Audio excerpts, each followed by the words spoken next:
깊어지는 중국의 사드 보복에 국내 기업들의 피해가 확대되고 있습니다. 중국의 빗나간 민족주의가 도를 넘어서고 있는 형국입니다. 먼저 중국의 보복 조치로 크게 흔들리고 있는 국내 자동차 산업, 현대차 중국 공장 4곳 가운데 4곳 모두 가동이 중단됐다가 가까스로 재개됐습니다. 현대자동차의 중국 공장 4곳은 지난주부터 부품 공급 차질로 멈춰섰습니다. 사드 여파로 판매가 부진하면서 부품 공급업체에 대금을 제때 지급하지 못하자 해당 업체가 납품을 거부해 벌어진 일입니다. 부품 공급을 중단했던 현지 협력사가 부품 공급을 다시 시작하면서 공장 4곳은 순차적으로 가동에 들어갔습니다.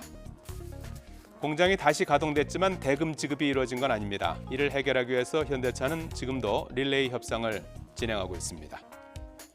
중국 내 롯데마트 99곳 중 87곳은 이미 영업이 중단된 상태입니다. 롯데마트가 중국에서 입은 피해는 지금까지 약 5천억 원인데 같은 상황이 연말까지 이어지면 1조 원까지 불어날 수도 있습니다.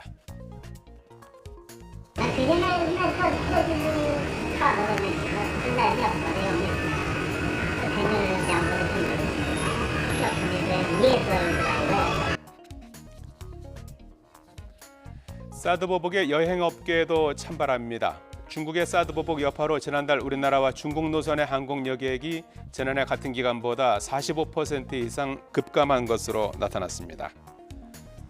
지난달 한중 노선의 항공 여객은 112만 명으로 지난해 같은 기간보다 92만 명가량 줄었습니다. 한중 간 항공 여객이 그야말로 반토막난 셈입니다. 중국에서 영업하는 한국 식당들도 타격이 큽니다. 매출이 30% 이상 크게 줄면서 고전을 면치 못하고 있습니다. 중국 분들도 많이 안 오시는 것도 있고요. 사드 때문에 현대차 매출이 많이 줄어들어서 협력사 업체들의 이제 직원분들이 많이 안 오시는 게 저희 가게 매출에 상당히 큰 영향을 준 것 같습니다.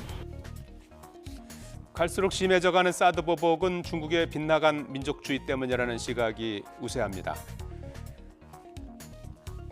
사드의 한반도 배치가 확정되자마자 중국 내에서 불매 시위를 벌이면서 롯데 불매는 곧 애국을 주장한 것이 이를 뒷받침합니다.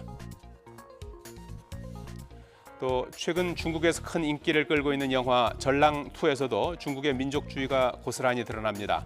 전랑2는 전직 특수부대원 중국인 렁펑이 아프리카 내전 국가에 혼자 뛰어들어서 난민과 중국인들을 구출해 필사에 탈출을 한다는 내용으로 중국의 애국주의를 자극하고 있습니다.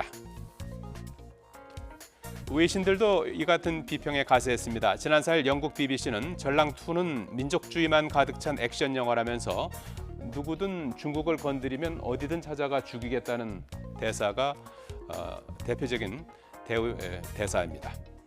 영화의 대사처럼 누구든 중국을 건드리면 어디든 찾아가 죽이겠다. 이 말은 영화로 그쳐야 합니다. 중국이 빗나간 민족주의를 자극하고 사드를 핑계로 이웃나라에 피해 주는 일은 이제 그만둬야 합니다.